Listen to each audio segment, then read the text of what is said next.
আমরা তো ডিজিটাল জগতে সারা দিনই থাকি তাই না? এখানে প্রতিদিন কোটি কোটি ডেটা তৈরি হয়, আবার হারিয়েও যায়। মাঝে মাঝে কিছু ডেটা এমনভাবে ভেঙে চুরে যায় যে সেগুলোকে আবর্জনা ছাড়া আর কিছুই মনে হয় না।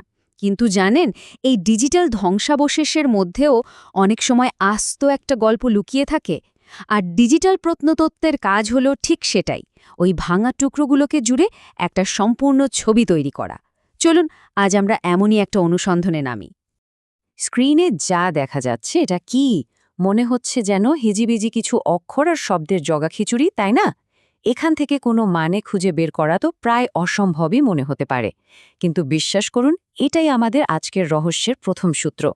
চলুন তো এই আপাত অর্থহীন ডেটার গভীরে গিয়ে দেখি কোনো গল্প খুঁজে পাওয়া যায় কিনা।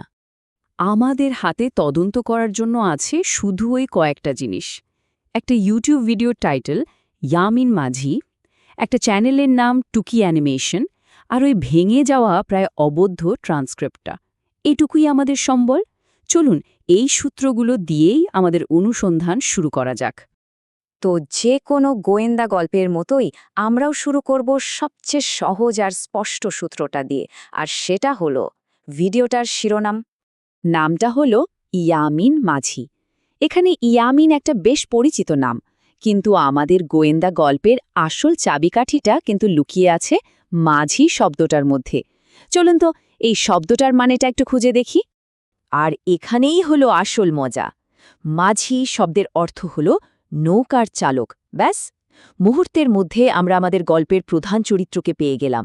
তার নাম ইয়ামিন, আর পেশায় সে একজন মাঝি। ভাবুন, অর্থহীন ডেটার ভেতর থেকে একটা জলজন্ত চরিত্র আমাদের সামনে চলে এলো। বেশ, একটা চরিত্র তো পাওয়া গেল, কিন্তু গল্পটা কি নিয়ে? এর জন্য আমাদের দ্বিতীয় সূত্রগুলোর দিকে তাকাতে হবে। চ্যানেলের নাম আর ওই ভাঙা ট্রান্সক্রিপ্টের মধ্যেই হয়তো গল্পের বাকি অংশ লুকিয়ে আছে। চ্যানেলের নামটা দেখুন, টুকি অ্যানিমেশন। নামটা থেকেই তো পরিষ্কার, তাই না? মূল ভিডিওটা ছিল একটা অ্যানিমেশন বা কার্টুন। আর টুকির মতো নাম সাধারণত কাদের জন্য হয়? ঠিক, বাচ্চাদের জন্য। সুতরাং আমরা ধরে নিতে পারি ইয়ামিন মাঝি সম্ভবত বাচ্চাদের জন্য বানানো একটা অ্যানিমেটেড গল্প। হতে পারে কোনো লোককথা বা শিক্ষামূলক কিছু। চলুন এবার ওই হিজিবিজি লেখাটার দিকে আবার ফেরা যাক। বেশিরভাগই তো বোঝা যাচ্ছে না, কিন্তু খেয়াল করে দেখুন, এর মধ্যে দুটো শব্দ কিন্তু একদম স্পষ্ট: আসসালামু আলাইকুম, ওয়ালাইকুম আসসালাম। চলুন দেখি এই সম্ভাষণটা আমাদের কি বলতে চায়। এই সম্ভাষণটা কিন্তু খুব গুরুত্বপূর্ণ। এটা শুধু একটা হ্যালো বা নমস্কার নয়, এটা আমাদের গল্পটাকে একটা নির্দিষ্ট সাংস্কৃতিক আবহের মধ্যে বসিয়ে দিচ্ছে। আমরা এখন প্রায় নিশ্চিতভাবে বলতে পারি এই গল্পটার প্রেক্ষাপট বাংলাদেশ বা পশ্চিমবঙ্গের কোনো গ্রামীণ মুসলিম সমাজ। তাহলে আমরা যা কিছু বললাম সব এক জায়গায় করলে কি দাঁড়ায়? আমাদের একজন চরিত্র আছে ইয়ামিন নামের এক মাঝি। আমরা জানি এটা বাচ্চাদের জন্য তৈরি করা একটা অ্যানিমেশন। এর সাংস্কৃতিক পটভূমি হলো বাংলা এবং ইসলামিক, আর সব কিছু মিলিয়ে মনে হচ্ছে এটা হয়তো নদীর পাড়ের কোনো সুন্দর লোককথা বা নীতিকথা। এতক্ষণ তো আমরা আলাদা আলাদা সূত্র নিয়ে নাড়াচাড়া করলাম। এবার সময় হয়েছে সবগুলোকে জুড়ে একটা পুরো ছবি বানানোর। দেখুন, ব্যাপারটা কত সহজ হয়ে গেল। নামটা আমাদের চরিত্র দিল, চ্যানেলের নাম গল্পের ধরনটা নিশ্চিত করল, আর একটা মাত্র সম্ভাষণ এর সাংস্কৃতিক পরিচয়টা তুলে ধরল। এভাবেই কয়েকটা ভাঙা শব্দ থেকে আমরা একটা গোটা শিশুতোষ গল্পের কাঠামো দাঁড় করিয়ে ফেললাম।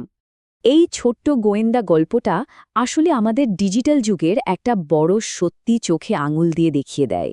যখন কোনো অটোমেটেড সিস্টেম তথ্য প্রসেস করে, তখন প্রায়ই এর পেছনের আসল মানে আর প্রেক্ষাপটগুলো হারিয়ে যায়। এই চারটা একবার দেখুন। আমাদের হাতে থাকা তথ্যের প্রায় ৮০% নষ্ট হয়ে গিয়েছিল। ভাবা যায়, মাত্র ২০% তথ্য থেকে আমরা পুরো গল্পটা বের করে আনলাম। যদি এই সামান্য সংকেতটুকুও হারিয়ে যেত, তাহলে ইয়ামিন মাঝির গল্পটা হয়তো চিরদিনের মতো হারিয়ে যেত।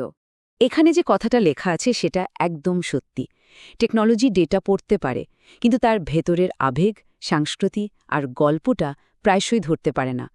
আমাদের এই ছোট্ট তদন্তটা ছিল সেই হারিয়ে যাওয়া অর্থটাকেই পুনরুদ্ধার করার একটা চেষ্টা। এটা আমাদের দেখায় যে প্রত্যেকটা ডেটার টুকরোর ভেতরে একটা গল্প থাকতে পারে। শেষে একটা প্রশ্ন মাথায় আসে, আমরা তো সারাদিন এত এত ডিজিটাল তথ্য তৈরি করছি, এর ভেতর এরকম কত শত ইয়ামিন মাঝির গল্প যে মেশিনের ভুলের কারণে চুপচাপ হারিয়ে যাচ্ছে তা কে জানে। আমাদের ডিজিটাল সভ্যতার এই অদৃশ্য আর্কাইভ থেকে আর কত ইতিহাস হারিয়ে গেলে আমরা সচেতন হব। এটা কিন্তু ভাবার মতো একটা ব্যাপার, তাই না?